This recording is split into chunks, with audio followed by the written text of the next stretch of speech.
Hello दोस्तों, आज के वीडियो में हम लोग देखेंगे वर्किंग कैपिटल और ऐसे कौन से फैक्टर्स हैं जो वर्किंग कैपिटल को अफेक्ट करते हैं।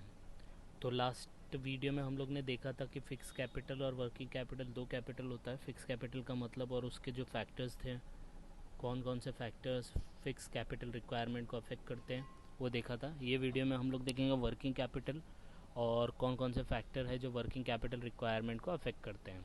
तो सबसे पहला हम लोग ने देखा था कि वर्किंग कैपिटल का मतलब क्या होता है। वर्किंग कैपिटल का मतलब होता है वो पैसा जो हम लोग डे टू डे बिजनेस के लिए यूज़ करते हैं। तो यहाँ पे 2-3 लाइन का अपने को इंट्रोडक्शन लिखना पड़ेगा। तो यहाँ पे दिया है working capital is the capital which is use to carry out day to day business activity. जो रोज़मर्रा की बिजनेस एक्टिविटी को रन करना है उसके लिए जो पैसे की ज़रूरत होती है, that is called working capital.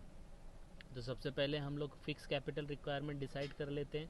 फिर हमारा जो नेक्स्ट स्टेप होता है वो एस्टिमेट करना पड़ता है for smooth functioning of business how much capital V require. तो पहला फिक्स कैपिटल डिसाइड कर लो। एक बार वो हो फिक्स कैपिटल आ गया, उससे मशीन खरीद लेंगे और उसके बाद जो उसको स्मूथली रन करना है बिजनेस को, उसके लिए छोटा मोटा जो भी खर्चा होगा उसके लिए भी पैसे की ज़रूरत होती है और वो पैसे को हम लोग बोलते हैं वर्किंग कैपिटल। ओके, तो this is a small introduction upon working capital. इसके बाद एक ये वाला लाइन और लिखना है इसके अंदर, a business firm will have to arrange capital for the following. ये 3 एक्टिविटी के लिए हम लोग को पैसे की ज़रूरत होती है वर्किंग कैपिटल। पहला, बिल्डिंग अप इन्वेंट्रीज, मतलब इन्वेंट्री का मतलब होता है स्टॉक। स्टॉक मतलब जो गुड्स में आप डील कर रहे हो, तो गुड्स को बनाने के लिए पैसा ज़रूरत है। फाइनेंसिंग रिसीवेबल, वो गुड्स जो बन गया उसको उधार पे बेचने के लिए। अब उधार पे बेचेंगे तो पैसा तो लगेगा ही ना, पैसा लगेगा तभी तो गुड्स बनेगा और गुड्स बनेगा तभी तो उधार पे बेचेंगे। तो उसको फाइनेंस करने के रिसीवेबल को हम लोग को वर्किंग कैपिटल की ज़रूरत होती है। And covering day to day operating expenses, और रोज़ का जो भी छोटा मोटा खर्चा होता है उसको कवर करने के लिए हम लोग को वर्किंग कैपिटल की ज़रूरत होती है। तो वर्किंग कैपिटल अरेंज करना पड़ेगा बिजनेस फर्म को for these 3 activities: for building up inventory, for financing receivable, for covering day to day operating expenses। इतना लिखना है, बाकी सब एक्सप्लेनेशन है। यहाँ पे चाहिए तो आप एक डेफिनेशन लिख सकते हैं। According to JS Mill the sum of current asset is working capital. एकदम स्मॉल है तो इतना भी लिखेंगे आप तो चल जाएगा। इसके बाद एक ये डायग्राम अगर आप बना लेंगे तो बहुत अच्छा होगा। तो एडिशनल इन्फॉर्मेशन में दिया है cyclic flow of working capital. Working capital कैसे फ्लो करता है, तो सबसे पहला हम लोग को पैसे की ज़रूरत है, तो हम लोग वो पैसा ले लेंगे। वो पैसे से हम लोग क्या करेंगे, जितने भी हमारे ऑपरेटिंग एक्सपेंस है उसको पे करेंगे। जैसे वेजेस हो गया, परचेज ऑफ रॉ मटेरियल हो गया, फिर इलेक्ट्रिसिटी हो गया, जो भी छोटा मोटा खर्चा है उसको कवर करेंगे। कवर करने के बाद हमारा क्या स्टार्ट हो सकता है, ऑपरेशन। ऑपरेशन मतलब जो भी आपका प्रोडक्शन है गुड्स को बनाने का, वो स्टार्ट हो जाएगा। वो स्टार्ट होगा तो हमारा स्टॉक तैयार हो जाएगा, गुड्स तैयार हो जाएगा। वो गुड्स को हम लोग क्या करेंगे, फिर सेल करेंगे। तो सेल 2 टाइप का होता है, कैश सेल्स होता है, दूसरा क्रेडिट सेल्स। तो कैश सेल्स हुआ तो कैश डायरेक्टली यहाँ पे आ जाएगा, लेकिन अगर आपने उधार पे माल बेचा तो वो रिसीवेबल में कन्वर्ट हो जाएगा, जिसको हम लोग डेटर बोलते हैं। तो डेटर में कन्वर्ट हुआ तो उसमें पैसा बाद में मिलता है, तो रिसीवेबल आएगा। रिसीवेबल से फिर हम लोग 1 महीना 1.5 महीने के बाद उससे कलेक्शन करेंगे। कलेक्शन करने के बाद वो पैसा फिर आ जाएगा और वो पैसे से फिर हम लोग अपना ऑपरेटिंग एक्सपेंस स्पेंड करेंगे, प्रोडक्शन करेंगे, सेल करेंगे, और ये साइकिल ऐसे ही चलता रहेगा। तो this is the cyclic flow of working capital. तो थोड़ा सा इंट्रोडक्शन देना है और ये डायग्राम बना के अपने लैंग्वेज में आप एक्सप्लेन कर सकते हो, लेकिन डायग्राम बनाना ज़रूरी है। इसके बाद डायरेक्टली हम लोग चलते हैं फैक्टर्स अफेक्टिंग वर्किंग कैपिटल।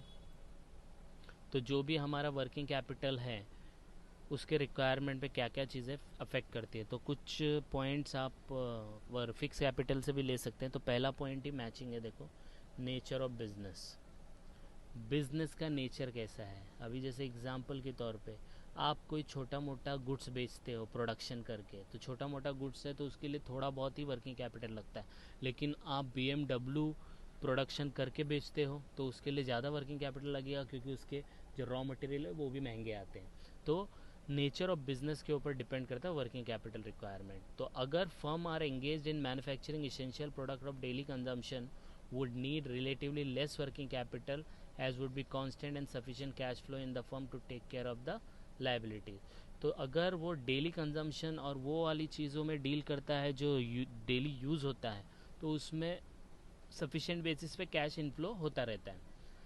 लेकिन अगर आपका बिजनेस कोई लग्जरी प्रोडक्ट में डील करता है तो आपको large amount of working capital लगेगा, क्योंकि sale of luxury item are not frequent, क्योंकि आप रोज़ तो BMW कार खरीदोगे नहीं।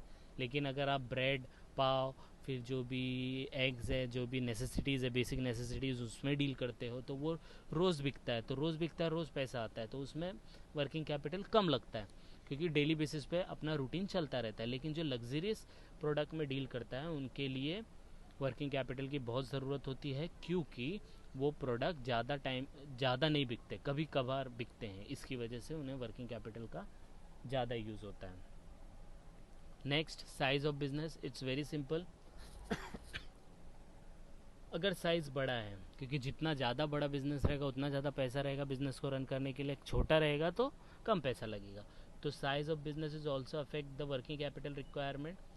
ए firm with large scale operation will require more working capital. एकदम सिंपल है, कुछ है नहीं इसमें। Next is volume of sales. Sales की वॉल्यूम पर डिपेंड करता है। तो most important factor affecting size of working capital is volume of sales. Volume of sales मतलब कितना सेल्स कर रहे हो आप। तो अगर volume of sales is increases, अगर बढ़ता है, तो there is a increase in amount of working capital and vice versa. अगर आप सेल ज़्यादा बढ़ाते हो तो सेल बढ़ाने के लिए इन्वेंट्री ज़्यादा बनाना पड़ेगा, स्टॉक ज़्यादा बनाना पड़ेगा, और जब स्टॉक ज़्यादा बनाओगे तो आपको वर्किंग कैपिटल ज़्यादा लगेगा, राइट। एंड वाइस वर्सा मतलब उसका उल्टा, कम बनाओगे तो कम पैसा लगेगा, ज़्यादा बनाओगे तो ज़्यादा पैसा लगेगा। तो वॉल्यूम ऑफ सेल्स भी अफेक्ट करता है वर्किंग कैपिटल रिक्वायरमेंट पे। Production cycle. अब ये प्रोडक्शन साइकिल क्या होता है? तो प्रोडक्शन साइकिल का मतलब होता है कि raw material actual finish goods में कितने टाइम में कन्वर्ट होता है।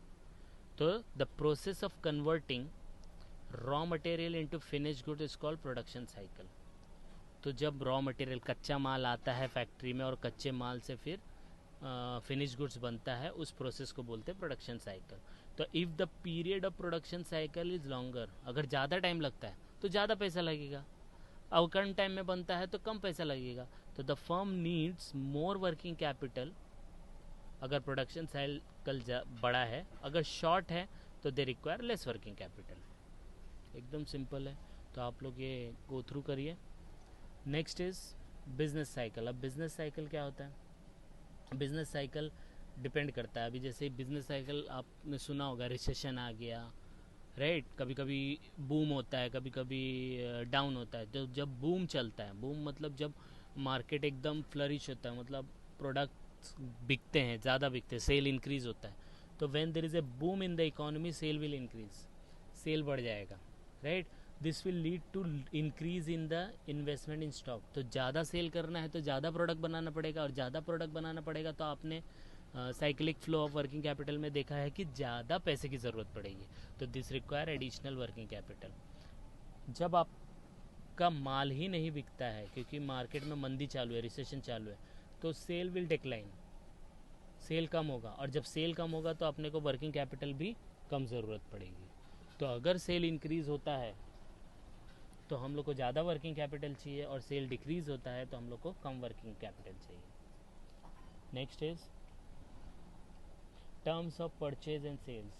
मतलब आप कोई भी रॉ मटेरियल परचेज कर रहे हो, सेल कर रहे हो, तो उसका टर्म्स क्या है, मतलब इन शॉर्ट उधार पे कितना दे रहे हो।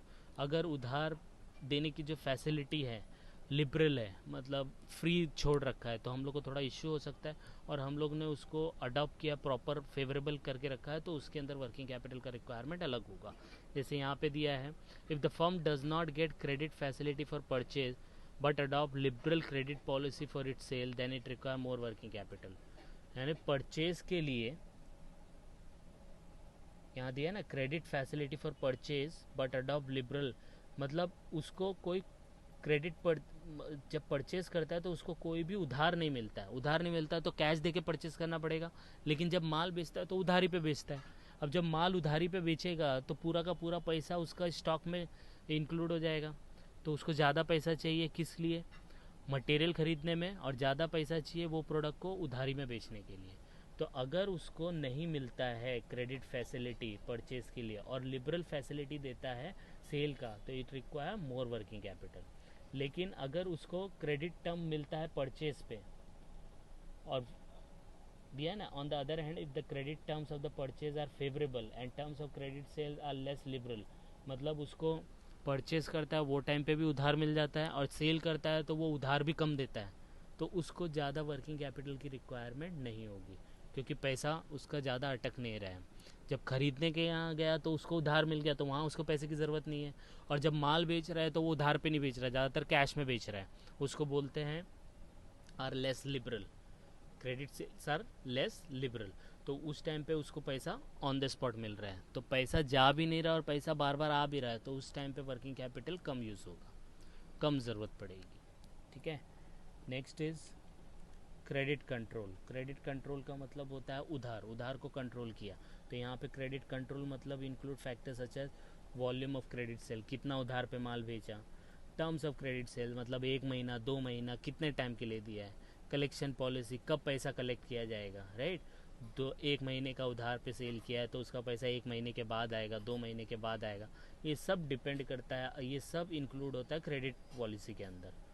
तो if the credit policy sound मतलब बराबर है, तो it is possible for the company to improve cash flow, तो क्या है, कैश आता जाता रहेगा। और जब पॉलिसी लिबरल है, लिबरल का मतलब है छूट दे रखा है, कभी भी पे करो, कभी भी लेके जाओ, कभी भी पे करो, तो there is a problem in collection of fund, तो पैसा आएगा नहीं, क्योंकि माल लेके चले जाएंगे, हम लोग बोले हाँ लेके जाओ लेके जाओ लेके जाओ, लेकिन सामने से पैसा ही नहीं आ रहा है, तो हम लोग को थोड़ा कलेक्शन ऑफ फंड में प्रॉब्लम होगा।